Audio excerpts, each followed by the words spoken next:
So Meta just made a move that's going to ripple through every creator partnership and affiliate strategy out there.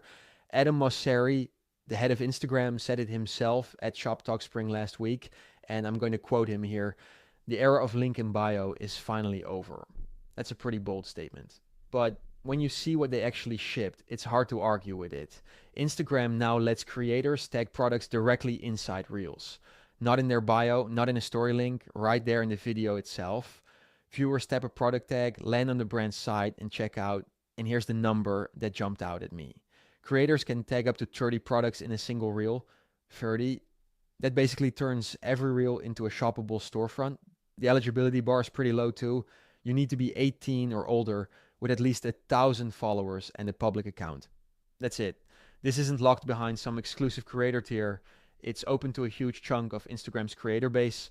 The feature is live right now in the US, Brazil, India, Indonesia, and Thailand. And Meta says it's expanding to all 22 Instagram commerce markets through the spring. But here's the part that really matters for brands.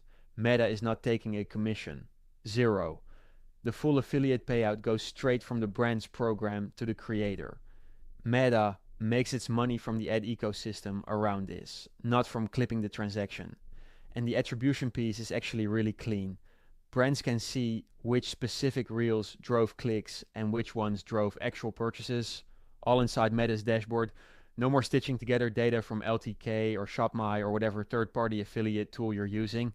And Meta confirmed that Amazon and Shopee integrations are coming next. So this isn't just an Instagram-only play. They're building a full commerce layer right into the content experience.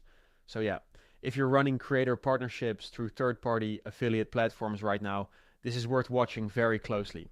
Meta just built that core functionality natively into the product. The link in bio ecosystem isn't dead yet, but a big chunk of its value proposition just got absorbed into Instagram itself.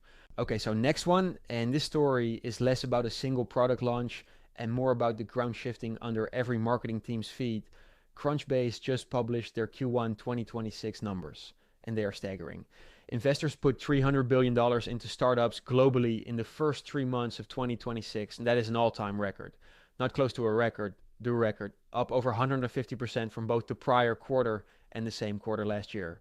But here's the number that should really stop you. 80% of that money went to AI companies, $242 billion in a single quarter, flowing into artificial intelligence. To put that in perspective, Q1 2026 alone accounted for nearly 70% of all venture capital spending in the entire year of 2025. One quarter did what used to take a full year. Now you might be thinking, okay, but that's mostly the big names, right? And yeah, a lot of it is OpenAI raised 122 billion, Anthropic raised 30 billion, xAI raised 20 billion, Waymo raised 16 billion. Those four companies alone accounted for 65% of all global venture investment in Q1. But here's why this matters for marketing teams specifically. This capital is building the tools and platforms you're going to be using in 12 months. Every major marketing platform is now powered by one of these foundation models. Salesforce runs on Anthropic's Claude. Meta uses it for Manus. The Trade Desk uses it for Kokai. Google has Gemini running through every ad product they sell. And all of those model providers just got funded at levels we've never seen before. The other piece that's interesting is where the money is not going. Crunchbase flagged that the era of AI wrapper companies is essentially over. If your product is just a thin layer on top of someone else's model, venture capital has moved on. The money is flowing into infrastructure, into foundation models, and into companies that own proprietary data or distribution. For marketing leaders, the takeaway is pretty direct.